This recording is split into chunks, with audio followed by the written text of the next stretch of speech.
Hello YouTube, it's Tony. So today I'll be showing you how to farm easy clue scrolls fast. And so you'll be pickpocketing ham members.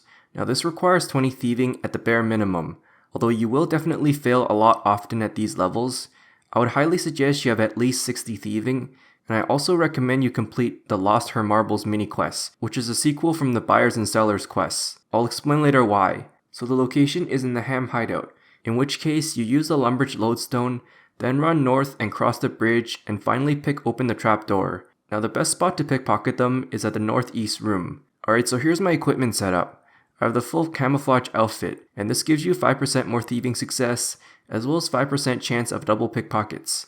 It also retains the Gloves of Silence effects, but I mean you can otherwise use Gloves of Silence itself and it works fine. Of course, if you have the Exoskeleton, then yeah, it also retains the effects of that. I don't actually have the Master Camouflage outfit, unfortunately. After that I have the Arty Cape 3, and this gives you 5% more thieving success. It really helps, but you can still do this method without that. Alright, so here's how you set up this whole thing before you start thieving. First, go to your game settings and enable the one button gameplay. After that, you want to go to your controls tab and select RS3 instead of classic. Now make sure you don't play on full screen, but if you do, just drag the window a little smaller. This basically allows you to zoom all the way in. So what you're going to do is wait till a ham member is trapped between the bed gaps. And so yeah, this is the best way to trap them. The only way to do so is just stand there and pretty much wait, but just don't block their way. I would say preferably trap the female ham members, since they do have higher pickpocket rates, but it doesn't really matter at high levels anyways. So once you trap them between the beds, just position the mouse cursor so it's right over the pickpocket option. You should also try to position your camera angle accordingly.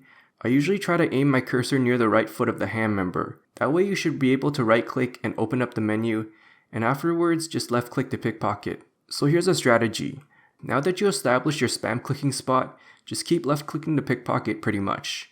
Now your inventory does fill up pretty fast, so anyways, whenever your inventory is full, you don't actually need to drop anything to keep pickpocketing. However, make sure it's under the following conditions. You want to have at least one sealed easy clue scroll in your inventory, and secondly, you should also complete the Lost Her Marble quest. I'm not sure which quest it requires, but I heard that's one of the quests. This is probably because there's an item that's required for the quest that you can receive. Now for those who are using the Master Camouflage outfit, you still gotta keep spam clicking. For some reason, the auto pickpocket doesn't work when your inventory is full. Now after 5 minutes, the ham member will teleport somewhere in the map. But don't worry about this because you can just walk in the middle of the area and wait till another ham member is trapped between the beds. Once again, just find the one-click position and pretty much rinse and repeat. Now you want to avoid the spot where there's a crate or a barrel blocking, cause yeah, sometimes it clogs up the menu options, which really causes misclicks. As for failing a pickpocket, well, you shouldn't really fail any pickpockets at level 99 thieving with the Arty cloak and the camouflage outfit. I'm not sure what level you stop failing these, but anyways, if you do fail 3 times, there's a chance you'll be thrown in jail or even kicked out of the camp. Alright, so in conclusion, this took me under 25 minutes to get 25 easy clue scrolls in total. Now this is the cap on how many sealed clue scrolls of a difficulty tier you can own at once. I might have gotten lucky as I heard it takes under an hour to get 25. As for the loot from pickpocketing, well, it's not really worth that much as you can try to keep the Slayer staffs and sell them for decent profit. I heard it's pretty decent money to do a lot of easy clue scrolls as it's pretty fast for fortunate components. But yeah, this is pretty much the best way to farm easy clue scrolls. So yeah, thanks for watching and I hope it helps. If I missed anything, feel free to ask.